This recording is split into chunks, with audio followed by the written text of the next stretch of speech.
It takes titanium and aluminum and steel and glass and lasers to do one thing: impart feeling. That's all we do to strangers. And we want to impart that feeling to everyone in the audience at the exact same time. And that's the magic of cinema. But it takes all of those pieces of technology to deliver this thing, and you want it all in service of that moment. Cinema is when you put an idea in somebody else's head, or you put an idea in 700 people's heads at the same time. I believe you kind of immersed yourself in movies at quite an early age. I was fairly convinced at the age of 8 that that's what I wanted to do with my life. And yeah, you know, and my parents were, that's really cute. And I kind of, when I got into high school, I worked after school directing plays and doing lighting for plays. And then at night, that was from like 3 to 6, and then from 6 till midnight, 1 in the morning, I was a projectionist. And even at that age, when you were watching those movies again and again, were you thinking, this is what I want to do, I can do this, I can... I was, that's maybe one layer of the onion removed. I was kind of, why are they doing it this way? Why does that, you know, because I'd made movies from the time I was 8. I'd made Super 8 movies, and you know, the dominoes were starting to kind of fall for me about coverage and over-the-shoulder shots and how you knit, you know, a scene together. I saw All That Jazz 200 times. I saw 1941 200 times. So it was, you know, it was whatever was there that was interesting. I just would watch it. I got a job working for a local filmmaker who was one of the original sort of triumvirate of omnizoetrope. So it was Francis Coppola, George Lucas, and John Cordy. And I started there as a PA and cleaned out garbage cans and moved Xerox machines. And when I left a year and a half later, I was the head of the visual effects department. I got a job working at ILM. I was one of those kids who was really committed to the idea of I guess, being on sets and watching how shit went down. I watched a lot of directors. I watched talented people that I liked and admired get kind of, you know, spun and worked. And I vowed never to let that happen. I was like, I want to know what every motherfucker in the room does, so that when somebody says to me, we can't do that, it's like, oh yeah, well, Fisher Levin will do that, if the drop-down plate, if you just do, you know. I never want to be the guy who was victimized by other people's laziness. You kind of technically and almost emotionally, if you like, you at that point, you're kind of starting to think, was there a point where you remember where you thought, yeah, right, now I can direct a movie? I worked on the weekends, and I did, with some friends of mine, we sold an idea to the American Cancer Society that had a fetus smoking a cigarette in utero, which we thought was hilarious. It is kind of shocking to see that image. The whole thing is kind of, it's very you. We thought it was funny. Yeah. So we gave it to them, they were offended. It was not played on 2 networks, and it caused this whole thing, and then all the networks had to take it. I got a job right after that directing a music video, and then I kind of lit out for LA, and I you know, schlepped my reel around, which had nothing on it, and I went to the biggest music video companies of that time, and the biggest one was Limelight. I had an agent, and I had them pass my reel along to Simon Fields, who wrote a note back to the agent saying, this guy has no talent. We have no interest. And I vowed at that moment to dance in the ruins of Limelight. And I signed with a commercial director on Melrose Place named Nesbitt Lee Lacey. He was famous for the Coca-Cola commercial with Mean Joe Green. Now, I was signed by the music video division, and we were sort of relegated into the back with the janitorial staff. We were there we were ignored, we were humiliated, and the 4 directors, 3 other directors and I decided to start our own company. And that was propaganda. And we went from billing together about $2.5 million a year. And 3 years later, we were billing $65–75 million a year. Wow. And we had the biggest music video commercial company in Hollywood. And when it came to the first feature, Yep. Alien 3, Yep. did you think, right, this is the ideal project for me? Yeah, I really did. I mean, I didn't like the script, but I love Alien. So yeah, I signed up naive and went off to Pinewood to be sodomized ritualistically for 2 years. I remember going to see it and thinking, rather enjoying it, but equally... Whatever. No. What was the problem? There's no one problem with a $65 million fucked up first time filmmaker. Look, I made a crucial error. I listened to the people who were paying for the movie, and they said the way to go about this is not to work with your friends. The way to go about this is to work with people who've done this time and time and time again. And basically that translates into meet a lot of people who are going to resent you and your age and are not going to want to take instruction from you, and allow them to tell you what you can't do. A lot of people who are just like, what the fuck? Who is this twerp? So I kind of retreated back to doing television commercials and had no expectation that I would ever be employable again. And I got sent a script, and it was 7. And I got to John Doe walks into the police station and gives himself up. And I was holding the script, like I knew how many pages were left, and I was going, you can't do this. This is against the rules. So I read to the end and I thought, this is insane. So I called my agent and I said, this head in the box ending it's unbelievable. How do I? He said, oh my God, I sent you the wrong draft. No. That's the first draft. I said, what? He said, yeah, there's like 11 drafts. Do you want me to say it? And I said, no, this is the one. He goes, well, I mean, I don't think they're gonna make that one. So I said, okay. And I went out and started meeting cast, and I met this long, blonde-haired actor who had just gotten off this movie, Legends of the Fall. And I told him I wanted to make The French Connection. And we hit it off, and I was driving in my car back to the office, and I got a call saying, Brad wants to do it. Oh. And I called Arnold Kopelson, and Arnold Kopelson said, would you like to talk to Morgan Freeman? I said, we can't send the script to Morgan. Morgan Freeman's a genius. If we send him the script, he'll never speak to me. He said, no. I sent it to him, he likes it, he wants to talk to you. So I called Morgan Freeman, and he said, I'd love to do this, and we did it. Kevin Spacey's perfect in that, but he's good. He's good. He's good. But you nearly couldn't afford him, is that right? He was kind of an expensive... So Spacey came in and read and killed it, and we were like, Spacey's the guy we should get, and New Line said his quotes are too high. And so we continued to read people, and finally, I think we were shooting, and Brad said, what's going on with Spacey? We're going to get Spacey. And I said, they're running me around the block on his quote. And he said, fuck that. And he got on the phone and he was like, you got to get Kevin Spacey. And they all said, oh, of course, that's a great idea. I mean, Brad Pitt, you've ended up working with repeatedly. He's good. He's good. When you're doing a film like Fight Club, for example, that strikes me as being one of the most kind of subversive, in a way, kind of studio pictures. Having read the novel, it's basically a kind of an attack on capitalism and marketing and advertising, all of that stuff. News Corp. Yeah, News Corp, exactly. I've said this a lot in the last couple of weeks. It doesn't make it any less true. I don't make movies in spite of the people who pay for them. I don't fund my own films, and the people who do fund them, they're not tricked. They're not drugged and kept in the cellar until we're done shooting.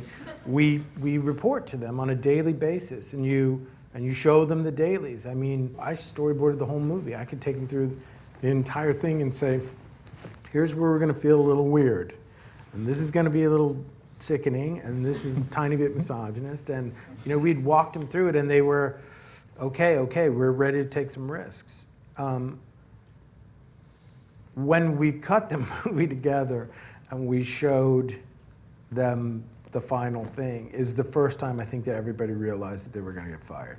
It was kind of up until the marketing department shit all over the movie and said, men don't want to see Brad Pitt with his shirt off and women don't want to see him bloody. So you're kind of fucked. And I was like, who are these people? So they devised a campaign for the film to sell it to people watching the World Wrestling Federation. The smaller roles, I mean, even Helena Bonham Carter, this is a bizarre Fantastic. film. Yeah, fantastic, but Yeah. you wouldn't think she'd be the first kind of person necessarily to go to. Helena was, we had a script that Brad wouldn't commit to, and Andy Walker came in to do a polish, and I was kind of like, I feel like we're really close. He was like, yeah, we're really close, but let's do a little more, spit shine on it. And so I said, okay, if we're going to do that, Andy and I are going to come over to your house every morning at 8 o'clock, and we'll work until we get it right. We would make coffee, and we would talk, and he, one day, as I walked in, he said, have you seen Wings of a Dove? And I said, no. We put it in, we watch it, and I said, she's such a kind of perfect little doll. Do you think do we think she can be like foul-mouthed and nicotine stained and Adderalled? And he was like, I don't know, let me meet with her. So I went to the Four Seasons when she was in town, and I met her, and she was foul-mouthed, nicotine stained, completely, caffeinated. And she was like, why would you think of me for this? And I was like, I don't know. And Michael Kaplan, who did the costumes, kind of came up with this idea that he was like, you know who she is? She's Judy Garland on her last legs. And I was like, wow, that was perfect. So we showed her, and that's what she did. I have to ask you about the takes issue. You famously have a lot of takes. My philosophy is you spend $250,000 on a set. You're going to put it on a soundstage, it costs you $5,000 a day. You're going to put $8,000 worth of lights you're going to bring a $150,000 crew in. You're going to bring actors in from all over the world. You're going to put them up in hotels. They're going to come there, and the idea is to get them out as soon as possible. Who wants to live like that? If I fly you in from Iceland and we're supposed to do one day, I want to make sure that we get it. There's a point in time, whenever an actor says, I'm sorry, I lost. Can we start again? They were great.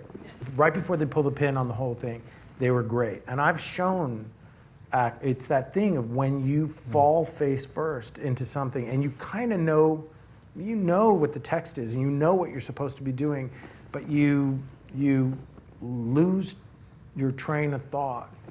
It's almost always the most exciting thing. Something is really, and I almost know when somebody's going, oh fuck, I'm sorry. It's kind of when you're doing this, and then everything goes kaflooey.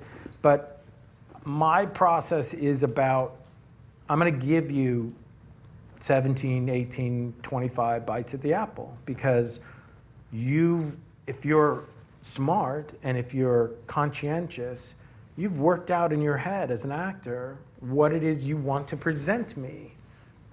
And presentation is a kind of weird, translucent, diffuse, plastic hymen between what I want it to be and what you want it to be, what the actor wants it to be. And there's always this thing of like, yeah, I've gathered my senses and I'm ready to show you my wares.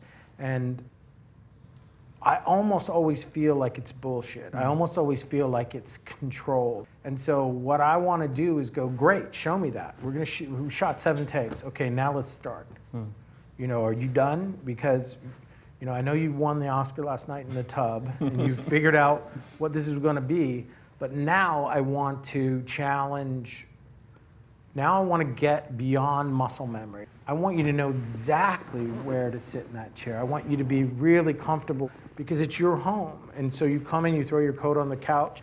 When you've done that 15 times, it starts to look like you live there. Some directors you hear don't like actors and aren't interested in that and are kind of using them as pawns. I don't want to do that. I'm not one of those directors like, I could do that. I could not fucking do that in my life. Like, I could never. And to me, if you can help them be great, everybody wins. Like, that's the point. That's why we're here. That's why we're shooting. You know, we're shooting to make all of this great. The camera is going to trap them in amber for all time. And it's the magic of when somebody is doing something in the background that evolves and they come into the foreground and they become part of the action and they take over. I have to create an environment where they can do that. And that may mean being unkind to get everybody's attention so that we understand we're not going to save this in coverage. I'm not going to allow your hangover to influence how I'm going to cut the scene. I'm not going to allow your bad hair day to mandate that we're going to be, you know, the scene plays out in overs. I'm going to get a good master, maybe 3 that are very different in what they're, and then I'm going to go into coverage and I may get 1 to 3 really great overs that are really interesting, and then I'll bring back and do singles. But I want to cut the scene the way I want to cut the scene. I want to cut the scene the way the story mandates, not somebody's comfort. Social Network. I remember getting incredibly excited at the idea of you directing a film from an Aaron Sorkin script about this subject matter. When you read a script that good, you just say, where do I go to surrender? I thought Zuckerberg was hilarious. When I was given this script, it was under very strange kind of alien auspices in that they were like, we're making this movie. So you tell us how much it's going to cost and you tell us who you want to put in it. And yeah, it's an incredibly exciting thing to be able to just cast people who are right for it. Andrew Garfield wanted to play Mark Zuckerberg. He was good. He gave a good reading. And then Jesse Eisenberg sent his audition tape in, and I grabbed Aaron, I brought him over to my computer, and I hit play, and Aaron went, oh my God, he does me better than me. And I was like, it's gotta be Jesse. And I called Andrew over, and we sat in my office, and I said, I can't offer you Mark Zuckerberg, but I would love it if you would come to a read-through and read for Eduardo. And he said, really, why? I mean, what? And I said, I think you have a mechanism. You, as an actor, build an umbilicus to the audience. You create an emotional attachment. That's your gift. I don't need that for Mark Zuckerberg. I need that for Eduardo. And if you will come and read through, I think you'll see what I'm doing. And, you know, no strings attached now. And he said, okay. And he came and he read, and we finished the read-through, and we walked out in the parking lot, and he goes, I get it. This guy's amazing. And I said, so do you want to play Eduardo? And he said, I would love to. And everybody was like that. Everybody just wanted to tell the story. In Gone Girl, your new film, you're dealing with relationships between married people that are kind of not as they seem. They're kind of pretending to be something, aren't they? Was that what attracted you to that novel, that subject matter? Yeah, I wasn't that intrigued with, I mean, I love the plotting, and I loved, you know, it's very witty. It has real insight, I think, into certain feminine perspectives that, you know, maybe we have ignored to our detriment. But the thing that was profound, you know, we learn to, we construct a facade of ourselves. We construct an image for people to deal with us and understand us. You know, we learn from teachers, we learn from parents, we learn from siblings how to present the best version of ourselves, edit, and then we go out into the world as adults, and we mate, and we couple, and we draw people, seduce people with this projection of ourselves. And often completely oblivious to the fact that the other person is doing that too. And there comes a point in, you know, it's not the 7-year itch or the 3 to 5 years into a relationship where one or more of the people who's entered into this contract says, I can't keep it up. I can't. I'm not interested in being the man of your dreams or the woman of your dreams anymore. I don't know what to tell you. And this movie was about the resentment that might engender. Ben and Rosamund they're perfect in that film. They were both our first choice. Ben had he's obviously, he could be homecoming king. He obviously could be a frat guy. You know, he obviously, and he was willing to kind of be, you know, the 40-year-old version of that. He also had a very distinct relationship and understanding of what it is to be in the wood chipper of public opinion, Yeah. and not have any say or any control over it. And when we started talking about Amy, one of the things that I realized about Rosamund was that I had seen this work. I pride myself on being able to see, you know, an actor's utility belt. I try to gauge them, who they are, what they're made of, by the things that they default to and where their instincts take them. And I'm, you know, that's all I do all day. So I'm reasonably good at it. And I had no take on her. I had no idea, and I needed that. Amy has to be unfathomable. House of Cards. Yep. Entering the world of kind of what I would call premium TV. You know, TV now, you know, often is as good, if not better, than film, and Netflix kind of at the front. Was all of that what attracted you to? Was it Kevin Spacey? What was the rights for the show were being shopped in Hollywood, and